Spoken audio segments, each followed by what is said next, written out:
Langit pagi di pesantren itu berwarna kelabu, seolah merasakan beratnya hati Azam. Angin lembut menggoyangkan daun-daun mangga di halaman, tempat para santri biasa berkumpul.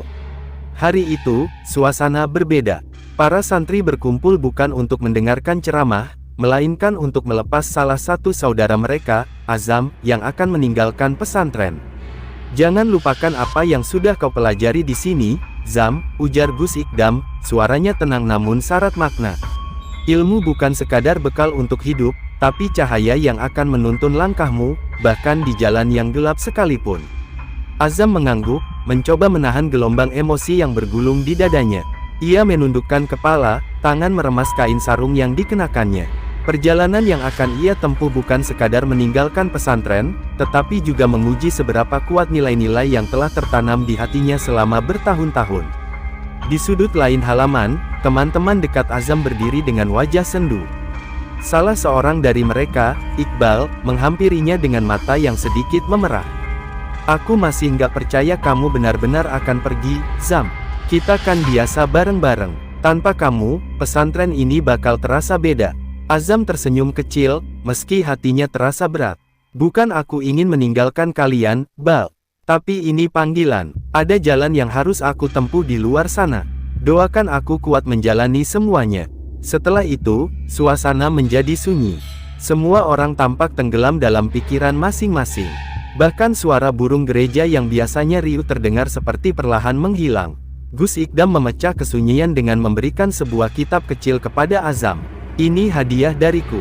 Jika kau merasa ragu atau tersesat, bukalah. Semoga bisa menjadi pengingat." Azam menerima kitab itu dengan kedua tangan, memeluknya erat di dada. Ia menatap guru yang telah menjadi sosok ayah baginya, matanya penuh haru. "Terima kasih, Gus. Semua nasihat dan doa panjenengan akan selalu saya ingat." Tak lama kemudian, azan zuhur berkumandang. Seolah menjadi tanda bahwa waktu untuk berpisah telah tiba. Dengan langkah yang terasa semakin berat, Azam berjalan menuju gerbang pesantren. Di belakangnya, Gus Ikdam dan para santri lainnya melantunkan doa-doa, mengiringi kepergiannya. Ketika Azam melewati gerbang, ia berhenti sejenak dan menoleh ke belakang. Pesantren itu tampak begitu tenang, seolah menjadi lambang kedamaian yang kini harus ia tinggalkan. Ia menghela napas panjang, kemudian melanjutkan langkahnya ke arah terminal, tempat sebuah bus sudah menunggu untuk membawanya ke tanah Kalimantan. Di sepanjang perjalanan, pikirannya dipenuhi berbagai pertanyaan. Bagaimana kehidupan di luar sana? Akankah ia mampu menjaga prinsip-prinsip yang telah diajarkan di pesantren? Namun, satu hal yang pasti, ini adalah langkah pertama dari perjalanan panjang yang tak pernah ia bayangkan sebelumnya. Langit yang semula kelabu perlahan berubah cerah. Mungkin ini adalah pertanda, pikir Azam, bahwa setiap perpisahan selalu diiringi harapan baru. Namun, ia tidak menyadari bahwa perjalanan ini akan membawanya menghadapi sesuatu yang jauh di luar nalar manusia. Sesuatu yang tersembunyi di balik hutan lebat Kalimantan. Perjalanan panjang dari Jawa ke Kalimantan membawa Azam melewati berbagai lanskap yang memukau. Namun, semakin mendekati tujuannya, hatinya berdebar tak menentu. Hutan lebat yang tampak dari jendela bus seolah menyimpan rahasia besar, seperti sebuah dunia yang berdiri di luar pemahaman manusia. Ketika akhirnya bus berhenti di sebuah terminal kecil, matahari sudah condong ke barat. Langit keemasan memperlihatkan siluet pepohonan tinggi yang mengelilingi kota kecil itu. Azam turun dari bus, membawa tas kain berisi kitab dan sedikit pakaian. Suasana begitu asing, aroma tanah basah bercampur, kayu memenuhi udara, dan suara gemerisik dedaunan terdengar jelas di antara hiruk-pikuk aktivitas penduduk. Tak lama, seorang pria parubaya dengan kulit gelap dan sorot mata tajam menghampirinya. "Kamu Azam, kan?" tanyanya dengan logat khas Dayak yang berat. Azam mengangguk sambil tersenyum sopan. "Iya, Pak, saya pekerja baru di tambang." Pria itu memperkenalkan dirinya sebagai Pak Banu, salah satu koordinator lokal yang ditugaskan menjemput Azam. Setelah percakapan singkat, mereka menaiki mobil bak terbuka menuju area tambang. Sepanjang perjalanan, Pak Banu bercerita tentang kehidupan di Kalimantan, tetapi sesekali suaranya merendah, terutama ketika topik pembicaraan menyentuh hutan di sekitar tambang. "Kalau nanti ada yang bicara soal hutan larangan, dengarkan baik-baik," ujar Pak Banu tiba-tiba, nadanya serius. Azam mengerutkan kening. Hutan larangan, kenapa disebut begitu? Pak Banu tidak langsung menjawab. Matanya menatap lurus ke depan, seolah-olah menghindari sesuatu yang tak kasat mata. Di sana bukan tempat untuk manusia, jawabnya singkat, suaranya hampir seperti bisikan. Sampai di lokasi tambang, Azam disambut oleh kesibukan yang tak pernah ia bayangkan. Mesin-mesin besar beroperasi tanpa henti, suara dentingan logam dan gemuruh alat berat memenuhi udara. Para pekerja, yang tampak lelah namun tetap bersemangat, berlalu lalang di antara tumpukan tanah dan batuan. Namun, meski ramai, ada sesuatu yang terasa janggal.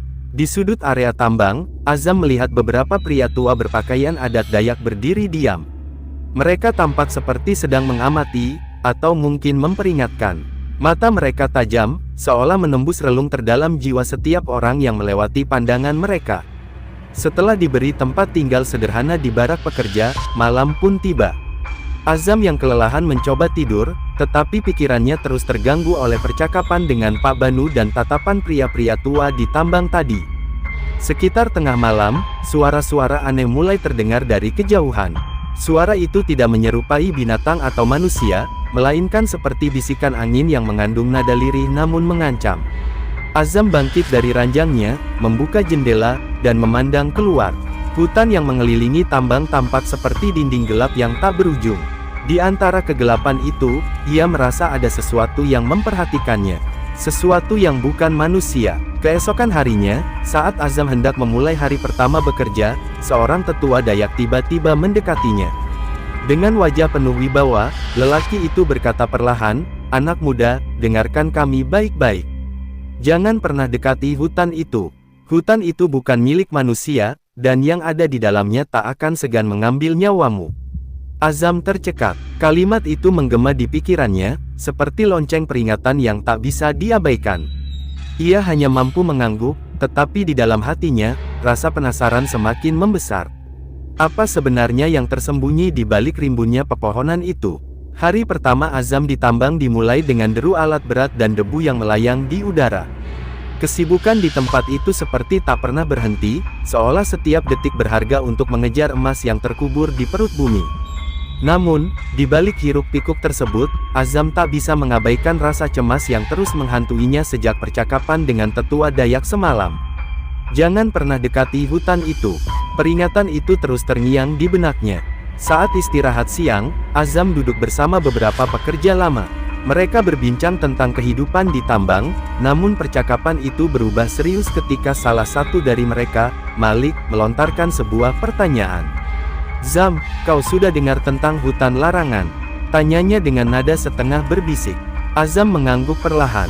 "Iya, apa benar ada sesuatu di sana?" Malik mendekatkan tubuhnya, menurunkan suara. "Aku nggak tahu pasti, tapi banyak cerita yang membuat bulu kuduk meremang. Katanya, ada makhluk-makhluk penunggu hutan yang tidak suka tempat itu dijamah manusia. Beberapa pekerja pernah hilang tanpa jejak. Malam-malam, mereka bilang sering terdengar suara tangisan di dekat tepi hutan." Seorang pekerja lain, Darman, tertawa kecil mendengar cerita Malik. "Ah, itu cuma mitos. Orang-orang Dayak suka lebay. Kalau mereka mau melindungi hutan, bilang saja, nggak usah bikin cerita macam-macam."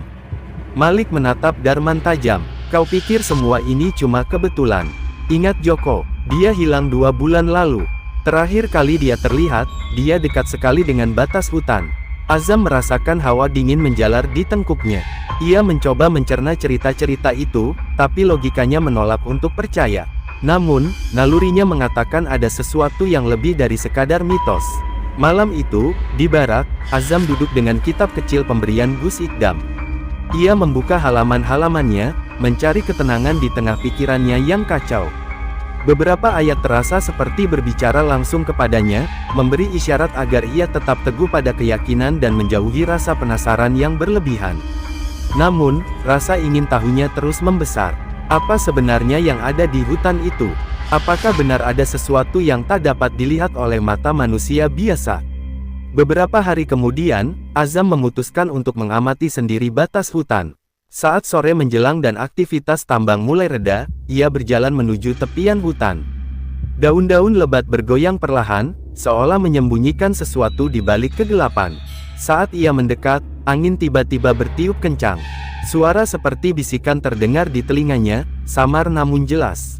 Azam berhenti, tubuhnya membeku. Ia menatap ke dalam kerapatan pepohonan, dan untuk sesaat, ia merasa ada sepasang mata yang mengawasinya dari balik semak-semak. "Zam!" Malik tiba-tiba memanggil dari kejauhan, membuat Azam tersentak.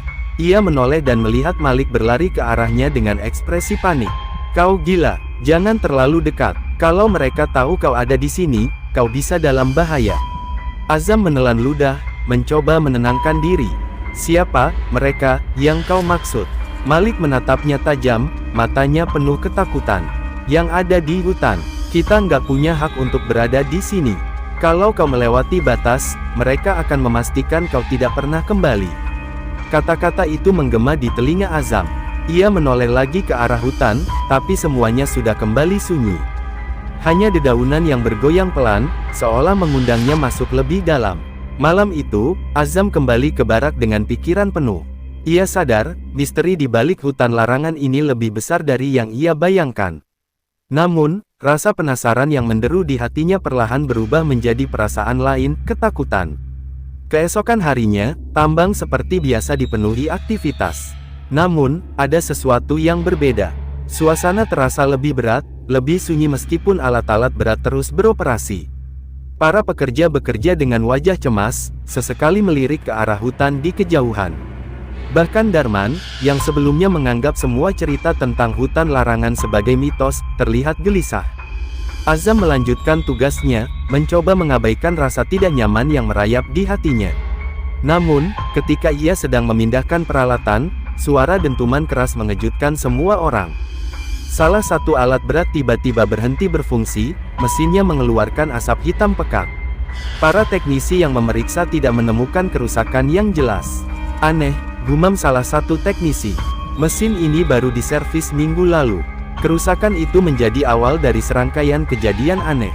Beberapa pekerja melaporkan mendengar suara-suara aneh di malam hari, bisikan lirih yang datang entah dari mana. Beberapa lainnya mengaku melihat bayangan hitam bergerak cepat di pinggiran tambang, seperti sosok yang mengintai dari balik pepohonan.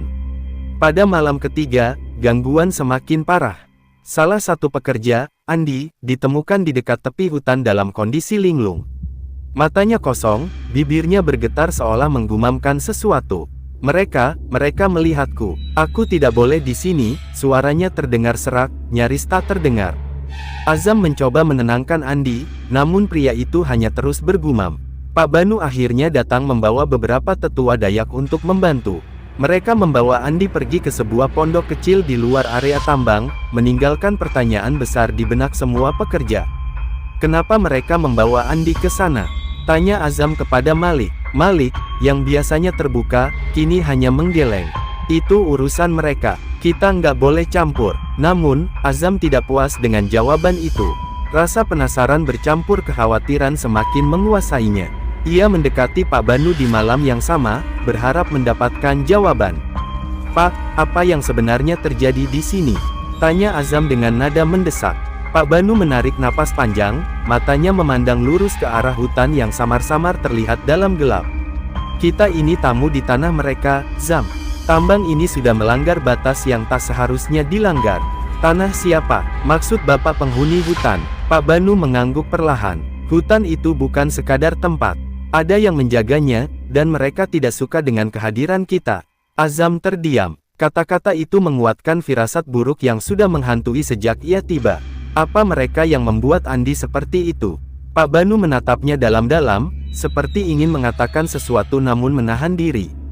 "Yang bisa aku katakan, Zam, jangan pernah abaikan peringatan mereka. Semakin kau mendekat, semakin besar risikonya." Malam itu, Azam tidur dengan pikiran penuh kegelisahan. Namun, tidurnya tidak tenang. Ia bermimpi berada di tengah hutan, dikelilingi oleh pepohonan yang seolah hidup. Suara-suara berbisik memanggil namanya, dan dari kegelapan muncul sesosok bayangan besar dengan mata merah menyala. Saat ia mencoba berlari, bayangan itu mengulurkan tangan, mencengkeramnya dengan kekuatan yang tak terbayangkan. Azam terbangun dengan napas tersengal-sengal. Peluh membasahi tubuhnya, dan ia menyadari sesuatu, mimpi itu terasa terlalu nyata. Ia memandang ke arah jendela. Di luar, angin bertiup kencang, membawa bisikan lirih yang seolah memanggil namanya. Ia mencoba membaca kitab pemberian Gus Ikdam untuk menenangkan dirinya, namun kata-kata di dalamnya kali ini terasa seperti peringatan. Ayat-ayat itu mengingatkannya agar tidak mendekati sesuatu yang bukan hak manusia. Pikirannya bercampur aduk, keingintahuannya tentang hutan larangan semakin besar, tetapi firasat buruknya juga semakin kuat. Ia sadar, tambang ini telah melangkah terlalu jauh, dan mereka semua mungkin sedang menghadapi sesuatu yang jauh lebih besar dari apa yang bisa mereka pahami. Hujan deras mengguyur tambang malam itu, menciptakan genangan lumpur di mana-mana. Para pekerja memilih berlindung di barak masing-masing, namun suasana tetap tak sepenuhnya tenang. Kilatan petir yang menyambar dari langit seperti menciptakan bayangan aneh di sekitar hutan, membuat banyak orang tak bisa memejamkan mata. Azam duduk di sudut barak dengan kitab di tangannya. Ia membaca berulang-ulang, mencoba menemukan jawaban atas kegelisahannya. Namun, pikirannya terus teralihkan oleh ketukan lembut di pintu. Ketukan itu berulang, seperti panggilan yang tak sabar. Azam bangkit perlahan, membuka pintu. Di luar, berdiri seorang pria tua berwajah tegas, mengenakan pakaian adat Dayak yang basah oleh hujan. Matanya memancarkan ketenangan, namun juga menyiratkan sesuatu yang dalam. "Kau Azam, bukan?" tanya pria itu, suaranya berat tapi lembut. Azam mengangguk, bingung. "Iya, Pak, ada apa malam-malam seperti ini?" Pria itu tidak menjawab langsung.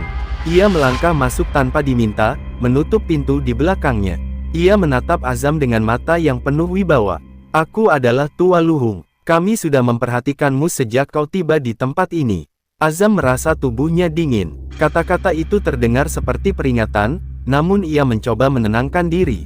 "Kenapa memperhatikan saya, Pak? Apa saya melakukan sesuatu yang salah?" Tua Luhung mendekat, sorot matanya semakin tajam. "Kau berbeda dari yang lain. Kau membawa sesuatu yang membuat mereka berhenti sejenak, memperhatikan. Tapi itu bukan berarti kau aman." "Mereka, siapa yang Anda maksud?" Pria tua itu menatap jendela, menunjuk ke arah hutan yang gelap gulita. "Mereka yang menjaga tempat itu. Penunggu hutan. Kau mungkin belum menyadari, tapi kau sudah menarik perhatian mereka. Itu bisa menjadi berkat, atau kutukan, tergantung pada langkahmu berikutnya." Azam tercekat. Kata-kata pria itu membuatnya semakin takut sekaligus penasaran. Apa yang sebenarnya ada di hutan itu?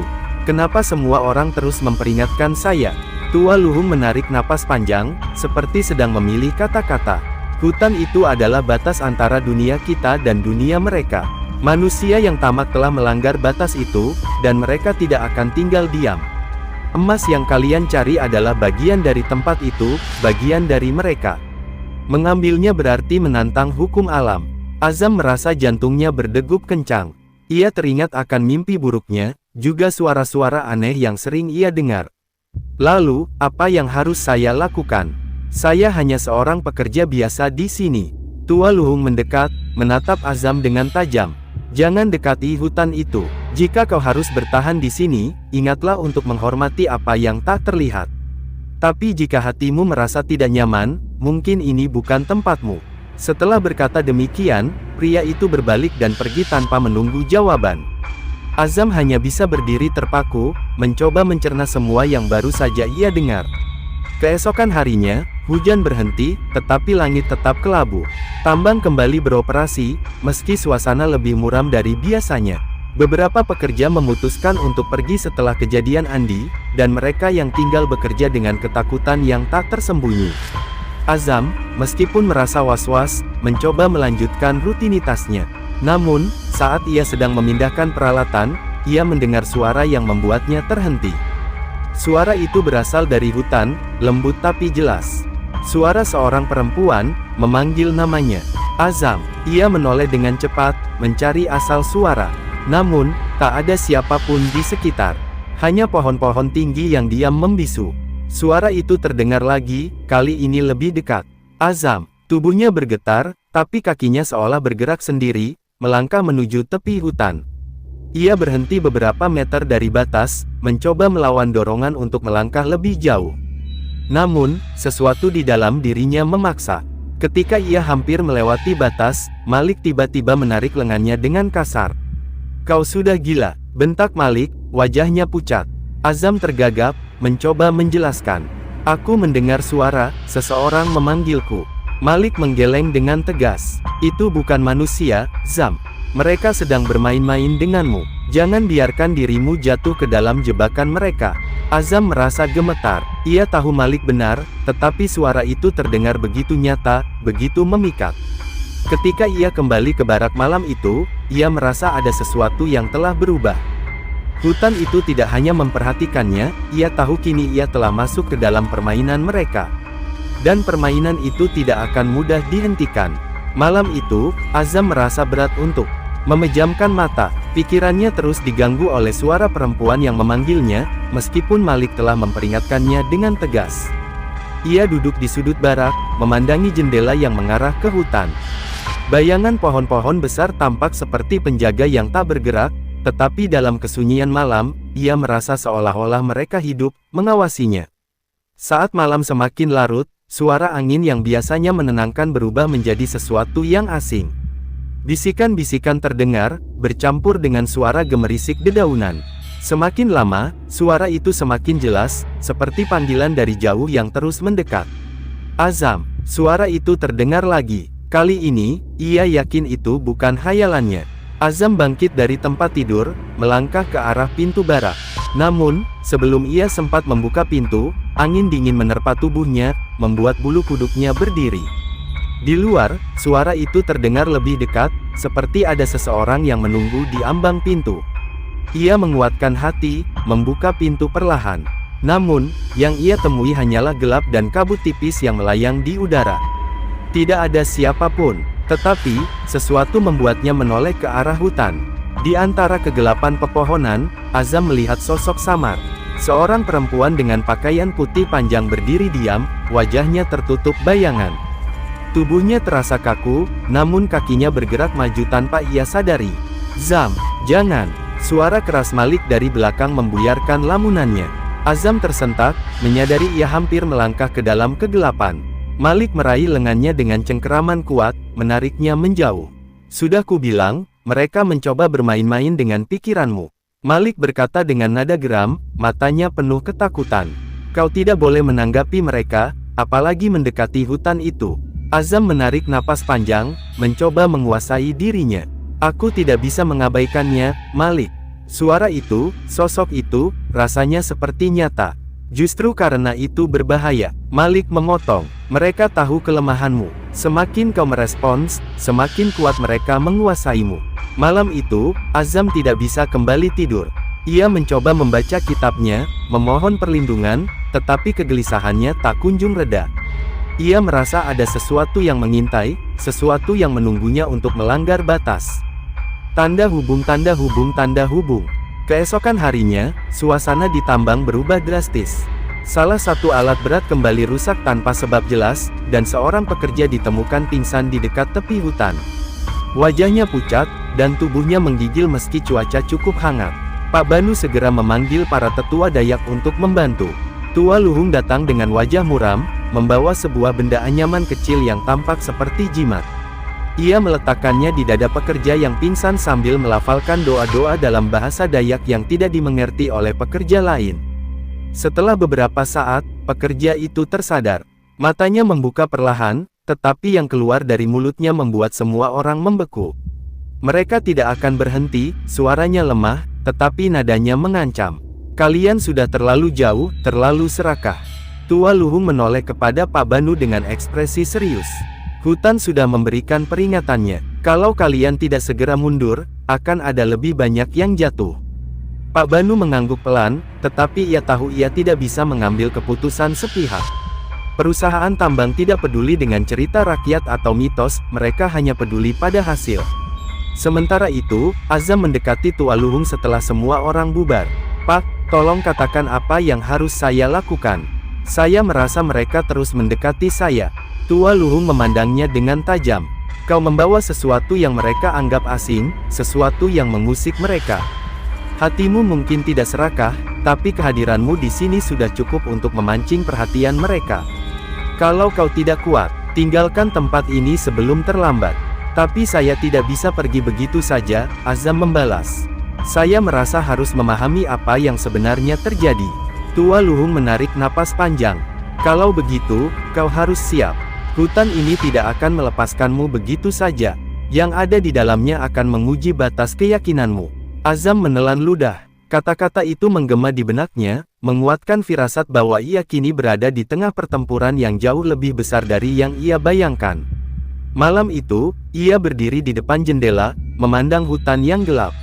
Ia tahu, sesuatu sedang menunggu di sana, sesuatu yang tidak akan berhenti sampai ia memutuskan apakah ia akan melawan, atau menyerah. Malam yang pekat kembali menyelimuti tambang. Kali ini, langit gelap tanpa bintang, seperti pertanda buruk yang menggantung di atas kepala. Azam duduk di tepi tempat tidurnya, matanya tak lepas dari kitab kecil pemberian Gus Ikdam. Ayat-ayat yang ia baca seolah berbisik kepadanya, mengingatkan bahwa di tengah kegelapan, cahaya selalu ada bagi mereka yang mencarinya. Namun, malam itu ada sesuatu yang berbeda. Suara-suara bisikan yang biasanya hanya samar kini terdengar jelas, memanggil namanya dengan nada lirih namun tegas. Azam, ia menoleh cepat ke arah jendela, namun tak ada apa-apa selain bayangan gelap pohon-pohon yang berdiri angkuh di kejauhan. Tapi suara itu terus memanggil, lebih kuat dari sebelumnya. Azam, datanglah. Dengan napas tersengal, Azam bangkit dan membuka pintu barak. Malam itu sunyi, tidak ada tanda-tanda kehidupan selain suara jangkrik yang terdengar samar. Tapi ia tahu suara itu bukan berasal dari imajinasinya. Ia merasakan dorongan aneh untuk melangkah keluar, meninggalkan barak yang memberikan rasa aman. Ia berjalan perlahan, mengikuti suara itu. Setiap langkah terasa berat, seolah ada yang berusaha menariknya kembali. Namun, ia terus melangkah hingga tiba di tepi hutan. Di sana, ia melihat sesuatu yang membuat tubuhnya membeku. Jejak kaki kecil, seperti milik seorang anak, berderet menuju ke dalam kegelapan hutan. Jejak itu tampak segar, tercetak di atas tanah yang masih basah oleh sisa hujan.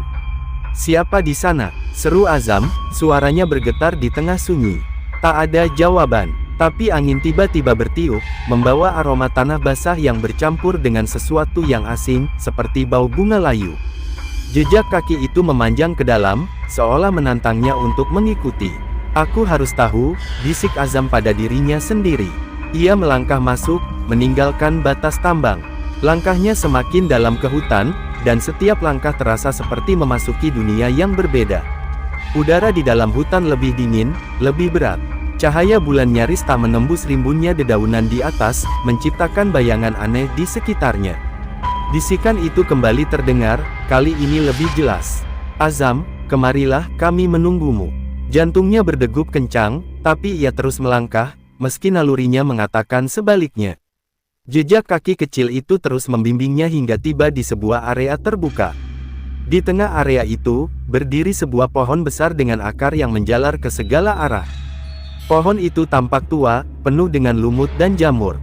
Di bawah pohon itu, berdiri sosok perempuan berpakaian putih, sama seperti yang ia lihat sebelumnya. Tapi kali ini, wajahnya terlihat. Wajah itu pucat dengan mata yang kosong, seperti tidak hidup. Perempuan itu tersenyum kecil, lalu mengulurkan tangan ke arah Azam. "Kau akhirnya datang," ucapnya dengan suara lembut namun dingin. Azam tidak menjawab. Tubuhnya terpaku, seperti terikat oleh sesuatu yang tak terlihat. Perempuan itu melangkah mendekat, dan dengan setiap langkah, Azam merasa udara di sekitarnya semakin sulit untuk dihirup. "Kau tidak seharusnya berada di sini," lanjut perempuan itu. "Tapi sekarang kau sudah masuk, dan mereka tidak akan membiarkanmu keluar." Tiba-tiba, suara gemerisik terdengar dari segala arah. Azam menoleh, dan ia melihat bayangan-bayangan besar bergerak di antara pepohonan. Mata merah menyala muncul satu persatu dari kegelapan, mengintainya dengan tatapan yang penuh ancaman. Ia mencoba membaca ayat-ayat yang ia hafal, tetapi mulutnya terasa berat, seperti terkunci.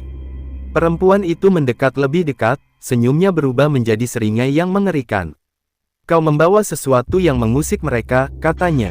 "Mereka ingin tahu apa yang membuatmu berbeda." Dalam sekejap, salah satu bayangan melompat keluar dari kegelapan, menampakkan sosok besar dengan tubuh hitam legam dan cakar panjang. Azam mundur dengan napas terengah-engah, tetapi akar-akar pohon seolah hidup, melilit kakinya dan membuatnya tak bisa bergerak. Ia memejamkan mata, menguatkan hati. Dalam keputusasaan, ia mengingat satu doa yang sering diajarkan Gus Ikdam kepadanya. Dengan seluruh kekuatan yang tersisa, ia melafalkan doa itu. Allahumma inni auzubika min syururi anfusina. Tiba-tiba, suara gemerisik berhenti. Udara yang berat terasa mulai mengendur. Ketika Azam membuka matanya, perempuan itu telah menghilang, begitu pula bayangan-bayangan menyeramkan di sekitarnya.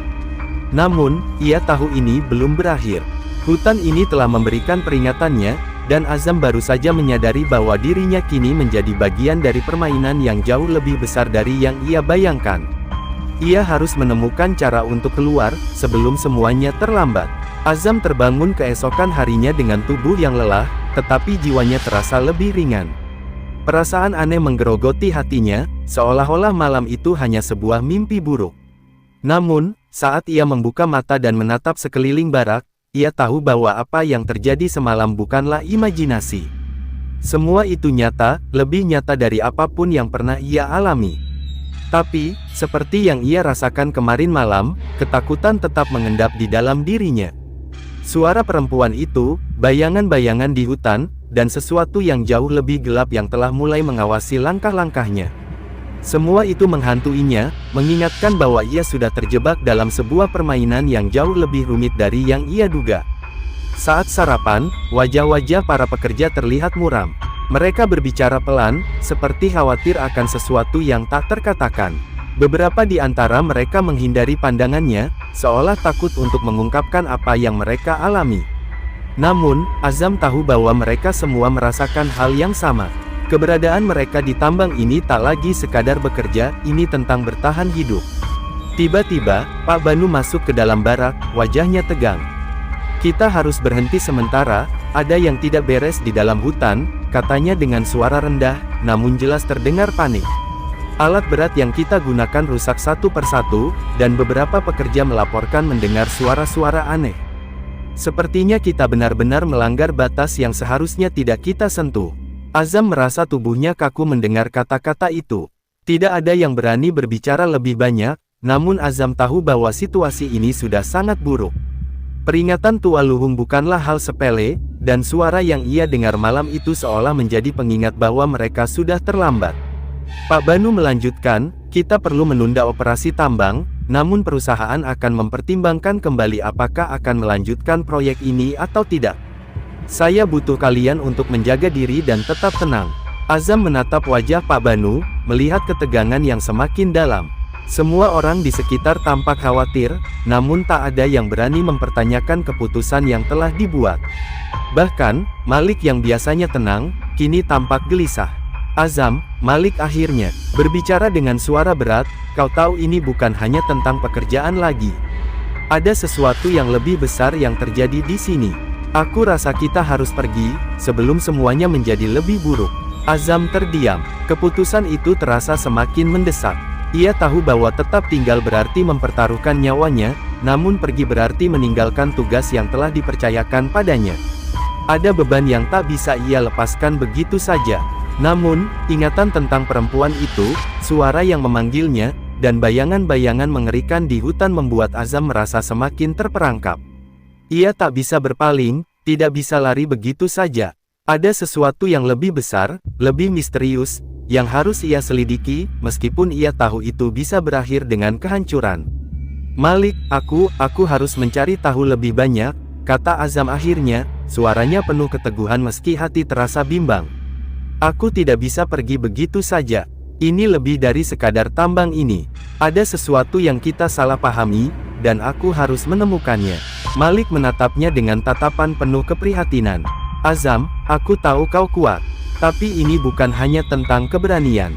Ini tentang pilihan yang kita buat, dan apa yang terjadi setelahnya." Namun, Azam sudah memutuskan. Ia tahu bahwa ini adalah jalannya untuk menemukan kebenaran, meskipun itu berarti menghadapi sesuatu yang bahkan tak bisa ia bayangkan. Petang itu, Azam kembali ke hutan, kali ini dengan tekad yang lebih kuat. Ia tahu bahwa apa yang ia cari tersembunyi di dalam gelap, dan hanya dengan memasuki kegelapan itu ia bisa menemukan jawabannya. Hutan yang begitu misterius, begitu menakutkan, kini terasa seperti ujian yang harus ia hadapi. Saat ia mendekati pohon besar itu lagi, udara di sekelilingnya terasa lebih tebal, hampir seperti ada kekuatan yang menariknya untuk masuk lebih dalam. Ia menutup mata sejenak, berdoa dalam hati, memohon perlindungan. Namun, begitu ia membuka mata, ia merasakan sesuatu yang lebih dari sekadar angin. Ada suara yang berbeda, suara yang datang dari dalam pohon besar itu. Azam, ia menatap pohon itu, merasa seolah-olah sesuatu di dalamnya sedang menunggu. Azam melangkah lebih dekat, kali ini lebih berhati-hati. Ada sebuah suara yang bergema, bukan hanya di telinga, tapi juga di dalam jiwanya. Aku menunggu, Azam, waktumu sudah tiba. Tiba-tiba, tanah di bawahnya bergetar, dan dari balik akar pohon, sesuatu mulai muncul. Ia tidak bisa melihatnya dengan jelas, namun kekuatan yang datang terasa seperti ancaman yang tak terelakkan. Ia tahu bahwa ini bukan lagi soal keberanian, ini soal memilih untuk bertahan hidup atau menyerah pada takdir yang telah ditentukan. Azam berdiri tegak, menatap apa yang akan datang. Ia siap menghadapi apapun, meskipun ia tahu perjuangannya baru saja dimulai. Langit malam terasa semakin pekat, seolah-olah dunia sedang menahan napas. Azam berdiri di depan pohon besar itu, tubuhnya kaku dan jantungnya berdebar kencang.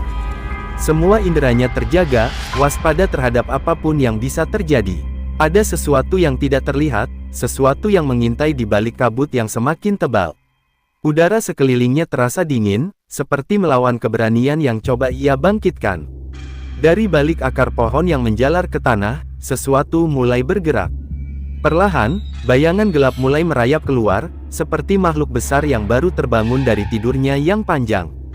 Sosok itu tampak samar, namun setiap gerakannya menambah rasa cemas dalam diri Azam. Ia bisa merasakan getaran yang mengalir melalui tanah, seperti suara gemuruh yang tak terdengar oleh telinga biasa, namun dirasakan oleh setiap bagian tubuhnya. Siapa kau? Suara Azam terdengar pecah, meskipun ia berusaha sekuat tenaga untuk tetap tenang. Makhluk itu bergerak lebih dekat, dan kini Azam bisa melihatnya dengan jelas.